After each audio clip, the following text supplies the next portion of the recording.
আসসালামু আলাইকুম ডাক্তার আপা। ওয়ালাইকুম আসসালাম। আসুন, বসুন। আপনি কেমন আছেন? ভালোই, মানে শরীর ঠিকই আছে, কিন্তু একটা বিষয় নিয়ে খুব মানসিক চাপে আছি।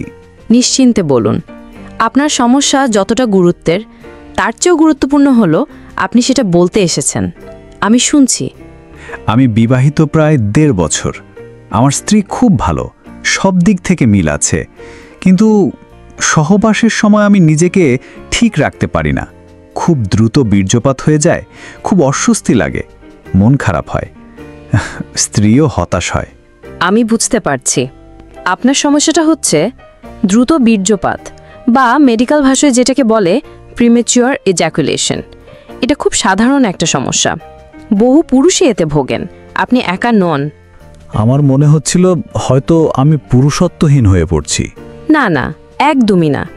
এটা কোনোভাবে আপনার পুরুষত্বের অভাব নয়, বরং এটা একটা মানসিক ও শারীরিক যৌথ অবস্থা, যেটা সময়মতো চিকিৎসা ও পরামর্শে ঠিক করা যায়। আপনার যৌন জীবনে এই সমস্যা কখন থেকে শুরু হয়েছে? বিয়ের পর থেকেই? জি, প্রথম থেকেই। আমি ভেবেছিলাম পরে ঠিক হয়ে যাবে, কিন্তু এখনো ঠিক হয়নি। সহবাস শুরুর কত সময়ের মধ্যে বীর্যপাত হয়? অনেক সময় তো 30 সেকেন্ড বা 1 মিনিটের মধ্যেই, মাঝে মধ্যে তো প্রবেশের আগেই হয়ে যায়। আপনার স্ত্রীর সঙ্গে এই বিষয়টা নিয়ে কখনো খোলাখুলি কথা বলেছেন? প্রথমে লজ্জা পেয়েছিলাম, কিন্তু ও নিজেই বুঝে গেছে। এখন মাঝে মাঝে ও বিরক্ত হয়। ও বলে আমি নাকি যথেষ্ট চেষ্টা করি না। এটি অনেক দম্পতির মধ্যেই হয়, কারণ এক পক্ষ বুঝতে পারে না যে এটি সম্পূর্ণ চিকিৎসাযোগ্য একটি বিষয়। এই সমস্যা মূলত হয় কয়েকটি কারণে, যেমন মানসিক চাপ। আপনি কি মনে করেন যৌন মিলনের সময় আপনি অতিরিক্ত চিন্তিত থাকেন?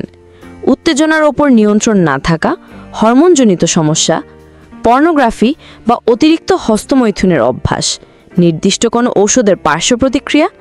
আপনার কি অতীতে এসবের কোনো অভ্যাস ছিল? হ্যাঁ, কলেজে পড়ার সময় অনেক হস্তমৈথুন করতাম, দিনে কয়েকবার পর্যন্ত। আর পর্ন দেখতাম অনেক। ওই অভ্যাসের কারণে মস্তিষ্ক এখন তাড়াতাড়ি উত্তেজিত হয়ে পড়ে, ফলে সহবাসের সময় আপনি নিজের নিয়ন্ত্রণ হারান। ভয় পাবেন না, কিছু ধাপে ধাপে চিকিৎসা ও পরামর্শে আপনি খুব ভালো উন্নতি করতে পারবেন। যেমন 1. সবার আগে আপনার নিজের আত্মবিশ্বাস ফিরে আসা দরকার।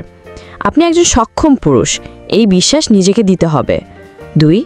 সহবাসের সময় যদি বুঝতে পারেন বীর্যপাত হতে যাচ্ছে, তাহলে থেমে যান, কিছু সময় নিয়ে আবার শুরু করুন, এতে সহনশীলতা বাড়বে। 3. যখন উত্তেজনা চূড়ায় থাকবে, তখন পুরুষাঙ্গের মাথা চেপে ধরলে চাপ কমে যায়। 4. কন্ডম যৌন উত্তেজনা সংবেদনশীলতা কমিয়ে রাখে, এতে সময় বাড়ে। 5. কিগল এক্সারসাইজ বা পেলভিক মাংসপেশি শক্ত করার ব্যায়াম করলে বীর্যপাতের ওপর নিয়ন্ত্রণ বাড়ে। পাশাপাশি দুশ্চিন্তা কমাতে মেডিটেশন করবেন।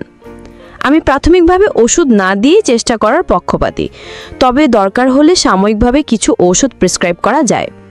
আমার স্ত্রীকে এইসব বোঝানো যায় না, ও তো শুধু রেজাল্ট দেখতে চায়। দেখুন, আপনি চাইলে একদিন ওকেও নিয়ে আসতে পারেন। অনেক সময় যৌন সমস্যা শুধুমাত্র ব্যক্তিগত নয়, এটি দম্পতির যৌথ সমস্যা। সেক্ষেত্রে কাপল কাউন্সেলিং অনেক উপকারে আসে।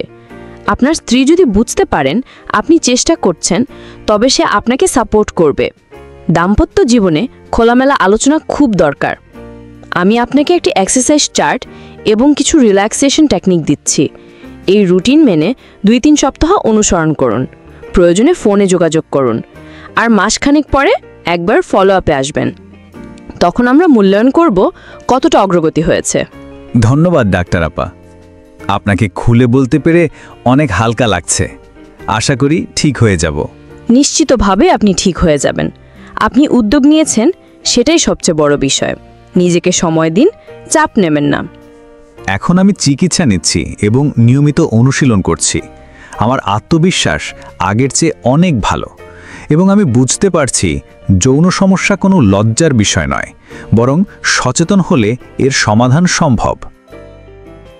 এই ধরনের আরও তথ্যপূর্ণ ও কার্যকরী ভিডিও পেতে লাইক, শেয়ার, কমেন্টস ও সাবস্ক্রাইব করে আমাদের সঙ্গেই থাকুন। ধন্যবাদ।